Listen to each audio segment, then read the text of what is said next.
నమస్తే, welcome to our channel.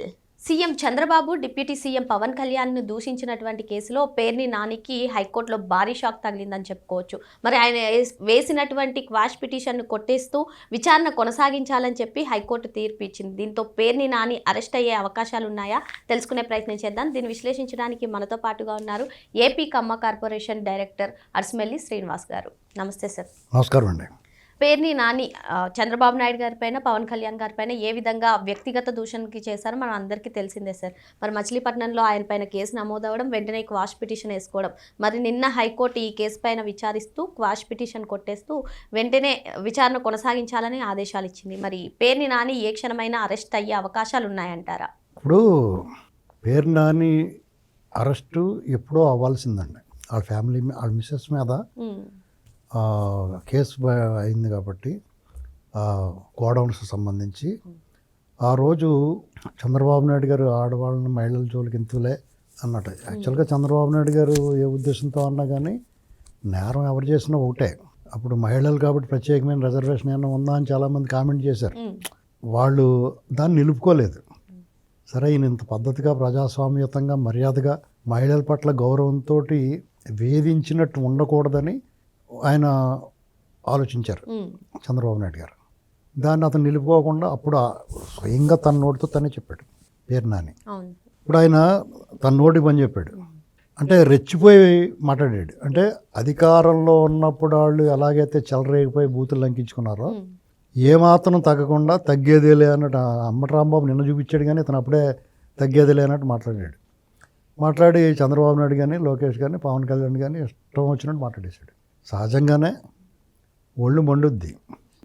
ప్రతిపక్షంలో ఉన్నప్పుడే తెలుగుదేశం కానీ, జనసేన వాళ్ళు కానీ, ఈ కూటమికి సంబంధించిన పార్టీలు వీళ్ళ సంగతి చూడాలరా అనుకునేవారు. అప్పుడే తిరగబడేవారు.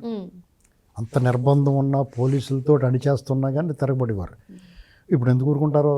ఇప్పుడు తిరగబడతానికేమో చంద్రబాబు నాయుడు వాళ్ళందరికీ లక్ష్మణ రేఖ, ఇప్పుడు బొద్దింకలకి గీస్తాడు లక్ష్మణ రేఖ, అలా గీసి అక్కడ దాకెళ్ళి ఆగిపోతున్నారు. అందరూ రగిలిపోతూ ఉన్నారు. సరే, చట్ట ప్రకారం వెళ్ళమన్నాడు కాబట్టి కేసు పెట్టారు. కేసు పెడితే ఆయన అంబటి రాంబాబు వాళ్ళని తీసుకెళ్ళి వాళ్ళకి బాగా మర్యాద చేశారు కదా, అలాంటి ఏమైనా చేస్తారనుకున్నాడో మరి ఏమనుకున్నాడో క్వాష్కి వెళ్ళాడు. క్వాష్కి వెళ్తే ఆటోమేటిక్గా క్వాష్ చేయొద్దని చెప్పేసి గవర్నమెంట్ ప్లేటర్ వాదిస్తారు కదా. ఇతని శాస్త్రాలు, ఇతను మాట్లాడినవి, ఇతని కేసులు, ఆ కేసుల తాలూకు తీవ్రత అన్నీ జడ్జి గారికి చెప్తే జడ్జి గారు ఏం పని చూసుకోవా బాబా అని పిటిషన్ కొట్టేసి అతను విచారణకు ఆదేశించాడు. ఇప్పుడు ఇక్కడ చాలామందికి ధర్మ సందేహం ఏంటంటే, విచారణ చేసి వదిలేస్తారా, అరెస్ట్ చేయకుండా కేసు కట్టి విచారణ చేసి వదులుతారా, విచారణ చేసి అరెస్ట్ చేస్తారా, లేదా అరెస్ట్ చేసి విచారణ చేస్తారా? ఇలాగా ఒక ధర్మ సందేహం ఉంది అందరికీ. ఈ రెండిట్లో ఏదో ఒకటి జరుగుద్ది. నేను ఏమనుకుంటున్నానంటే, ముందు నోటీస్ ఇస్తారు, రమ్మని విచారణ చేస్తారు, తర్వాత అరెస్ట్ చేస్తారు. ఎందుకంటే కోర్టును కూడా గౌరవించినట్టు ఉంటారు. సార్, మీరు చెప్పినట్టు విచారణ చేసామండి, ఇతను నేను మాట్లాడలేదు అనటానికి ఏమీ లేదు, ఎందుకంటే సజీవ సాక్ష్యాలు ఉన్నాయి, కంప్లీట్గా ఆడియో వీడియోలతో సహా ఇతను రెచ్చిపోయిన ప్రెస్ మీట్లోనే తిట్టుబాటు దుబ్బాడు అని చెప్తారు. అయితే మీరు తప్పుతో రాంబాబు గారు ఒక్కడో ఫీల్ అవుతున్నాడు, మీరు వెళ్ళి జాతం ఉండండి అని పంపిస్తారు. ఇది గ్యారంటీగా జరుగుద్ది. ఎందుకంటే రాంబాబు గారు కూడా ఒక్కడే ఫీల్ అవుతున్నాడు, ఏం ఊసిపోతలేదంట. ఈయన కూడా పంపిస్తే ఇద్దరు కలిపి కూర్చుని కవర్లు చెప్పుకుంటారు. అది జరిగేది. అయితే అంటే ఇప్పుడు రాంబాబు గారు అరెస్ట్ అయ్యారు సార్, ఇప్పుడు పేర్ని నాని కూడా అరెస్ట్ అవుతున్నారు. ఎవరైతే వ్యక్తిగత దూషణలకు పాల్పడుతున్నారో వాళ్ళందరికీ కూడా యాక్షన్ తీసుకోబోతున్నారు అన్నట్టుగా తెలుస్తుంది. ఇప్పటికైనా ఇప్పుడు ఈ వ్యక్తిగత దూషణలు కానివ్వండి, ఈ బూతులు కానివ్వండి ఆగుతాయంటారా వైసీపీ పార్టీ? అంటే ఈ ఆగాలంటే ఇది నిరంతరం కొనసాగాలండి. ఇప్పుడు ఎవరన్నా బూతులు మాట్లాడినా, ఒకవేళ ఇలాగా అవతల వాళ్ళు బాగా హర్ట్ అయిపోయేలాగా పెద్ద నాయకులను కానీ మహిళలను కానీ దూషించిన దాడుల కంటే కూడా దాడులు చేసి 1000 వాహనాలు బద్దలు కొట్టి లేకపోతే ఏదైనా అగ్గిపెట్టి ఇలాంటివి ఉంటాయి అనుకోండి, అది వీళ్ళు చేశారో వాళ్ళు చేశారో కూడా డౌట్. ఎవరన్నా దీంట్లో యాంటీ సోషల్ ఎలిమెంట్స్ చేరిపోతారు. ఎక్స్పెషల్లీ జగన్మోహన్ రెడ్డి గ్యాంగ్ ఏంటంటే వాళ్ళ ఇంట్లో ఏం జరిగినా అనుమానమే. ఎందుకంటే వాళ్ళ బాబాయ్ని మాంసం కొట్టినట్టు కొట్టేశారు, శుభ్రంగా కొట్టేసి గుండెపోటు అని చెప్పారు. అది గుండెపోటు కాదురా బాబు, గొడ్డలపోటు అని తేలిన తర్వాత అయితే చంద్రబాబు చంపేసాడు అని సార్. అంతే. ఇప్పటికీ వాళ్ళు అన్నీ కూడా వాళ్ళు ఏమంటారో అడేస్తారు అంతే. హెరిటేజ్ పాలు, కల్తీ పాలు, లేదా తిరుపతి అని మొదలెట్టేస్తున్నారు. అలా తీసుకెళ్ళి బురద పోసేస్తారు, వీళ్ళు కొడుకుంటూ ఉండాలి. ఇది వాళ్ళ వ్యవహారం. పచ్చబద్దాలు బొంకుతారన్నమాట, అడ్డంగా బొంకుతారు అన్ని రుజువులతో సహా. వీడు దొంగోడ్రా బాబు, వీడు దొంగతనం చేసింది, వాడు వస్తువు వాడి దగ్గర దొరికినా సరే దొంగ సొత్తు, ఇది మాది కాదు, మాకు సంబంధం ఆడు ఎవడో పెట్టేసి పోయాడని ఇలాంటి మాటలు మాట్లాడతారు. కాబట్టి ఇక్కడ వాళ్ళ మీద చట్ట ప్రకారం వెళ్ళి, ఎందుకంటే ఈ తగులుకున్నాయనుకోండి ఈ కేసులు అంత వేగా వదలవు, అవి వదిలించుకోవడం కూడా చాలా కష్టమే.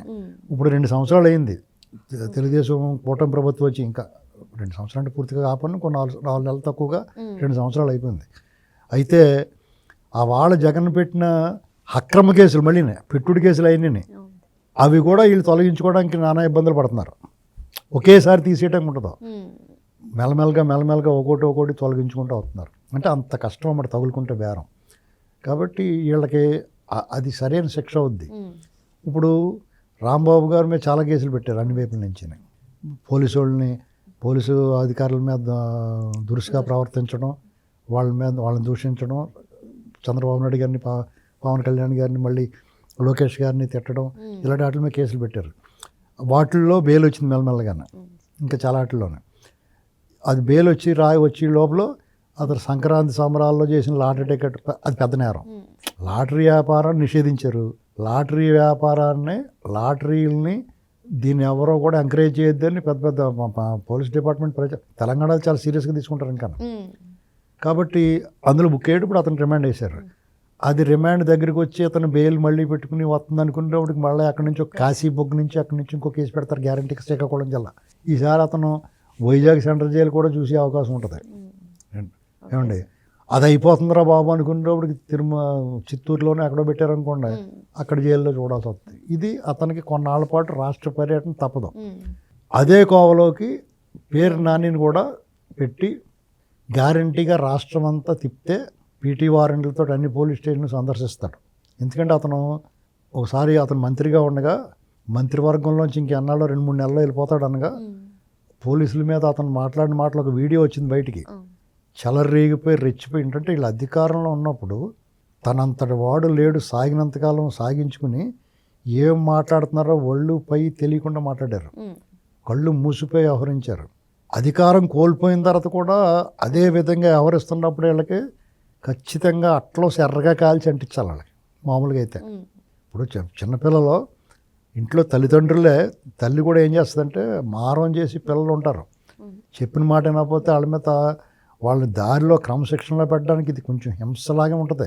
కానీ నేను చూసాను చాలామందిని, కొంతమంది అట్లో కాల్చి ఎర్రగానే పొయ్యిలో పెట్టి అది అంటించేసి ఊరి పిల్లలకి ఈ చేతి మీద. వాళ్ళు బేరమనిపోయి కిళ్ళల్లో మనిపోతుంటే అయ్యో అనిపించింది నాకు. కానీ ఆ దెబ్బతో ఇంకా జీవితాంతం వాళ్ళు తప్పు చేయడు.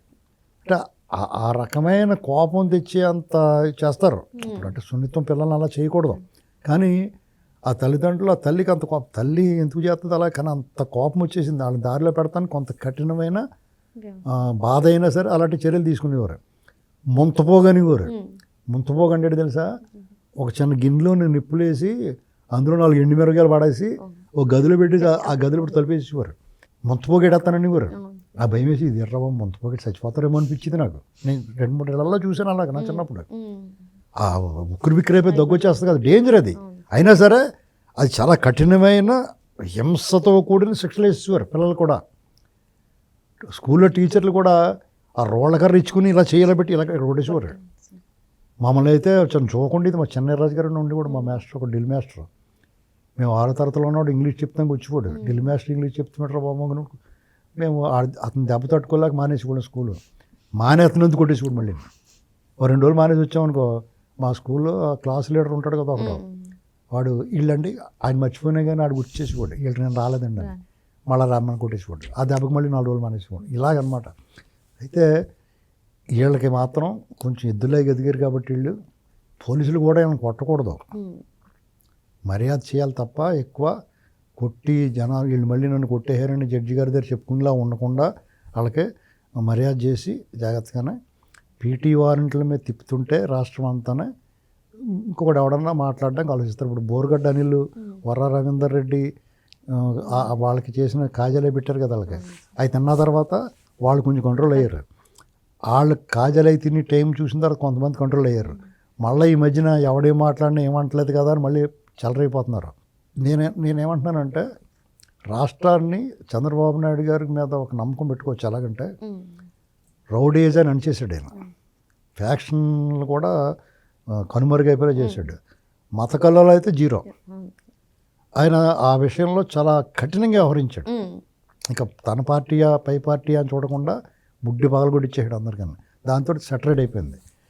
ఈయన ఇంకొక నిర్ణయం తీసుకుని ఎవడైతే నోటికొచ్చినట్టు పేలుతున్నారో వాళ్ళు, అలాగే మీడియా ఛానల్స్లో కూర్చొని పచ్చి అబద్ధాలు మాట్లాడతారు కదా, రారా నిరూపించరా అని చెప్పేసి వాళ్ళకు కూడా కొంచెం కఠినంగా వ్యవహరిస్తే రాష్ట్రంలో రాజకీయాలు రాబోయే రోజుల్లో భవిష్యత్తు మీలాంటి పిల్లలందరూ రాజకీయాల్లోకి వచ్చినట్టు ఇప్పుడు సంప్రదాయంగా మారిపోయింది. అబద్ధాలు ఏదైనా మాట్లాడేయచ్చు, వాళ్ళే పడతారు, వాళ్ళే నిరూపించుకుంటారని ఒక విష ప్రచారాలకు తెగబడుతున్నారు కదా, మంచినీటి బావిలో విషం కలుపుతున్నారు.